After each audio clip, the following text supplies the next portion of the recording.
భూపాలపల్లి జిల్లా కేంద్రంలో సింగరేణి సంస్థ 137వ ఆవిర్భావ దినోత్సవ వేడుకలను ఘనంగా జరిపారు. ఈ కార్యక్రమంలో స్థానిక సింగరేణి జీఎం రాజేశ్వర్, ఎమ్మెల్యే గండ్రా సత్యనారాయణ పాల్గొన్నారు. సింగరేణి పతాకాన్ని ఆవిష్కరించి అనంతరం కేక్ కట్ చేశారు. దక్షిణ భారతదేశంలో అతిపెద్ద సంస్థ సింగరేణి పేరు పొందిందని, ప్రత్యక్షంగా పరోక్షంగా ఎంతో మంది కార్మికులకు ఉపాధి కల్పిస్తుందని ఎమ్మెల్యే అన్నారు. సింగరేణి కార్మికుల సమస్యల పరిష్కారానికి తమ ప్రభుత్వం కట్టుబడి ఉందని చెప్పుకొచ్చారు. 137 ఏళ్ల చరిత్ర కలిగిన సింగరేణి సుమారు 22 అండర్ గ్రౌండ్, 17 ఓపెన్ కాస్ట్ గనులతో 41,000 మందికి ఉపాధి కల్పిస్తుందన్నారు.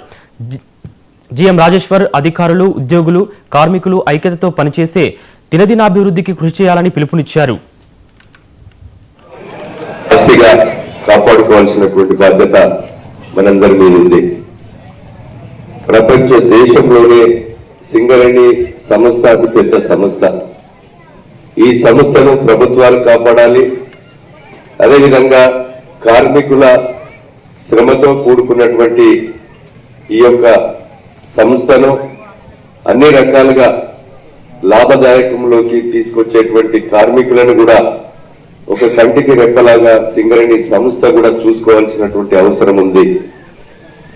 ఈరోజు సింగరేణి కార్మిక సోదరులకు 3వ తారీఖు రోజున వేతనాలు ఇస్తూ, ఇంకా వాళ్లకు చిన్న చిన్న విషయాలు ఏదైతే క్వార్టర్స్ విషయం కానీ, ట్రాన్స్ఫర్స్ విషయం కానీ, హెల్త్ విషయంలో లిబరల్ గా కూడా జిఎంకే అధికారాలు ఇవ్వవలసిన అవసరం ఉంది. ప్రతిదీ డైరెక్టర్ పాకు లేకపోతే సిఎండి కాడికి పోవటానికి వీలు లేకుండా విజ్ఞప్తి చేస్తూ ప్రభుత్వానికి కూడా నేను ఈ విషయాన్ని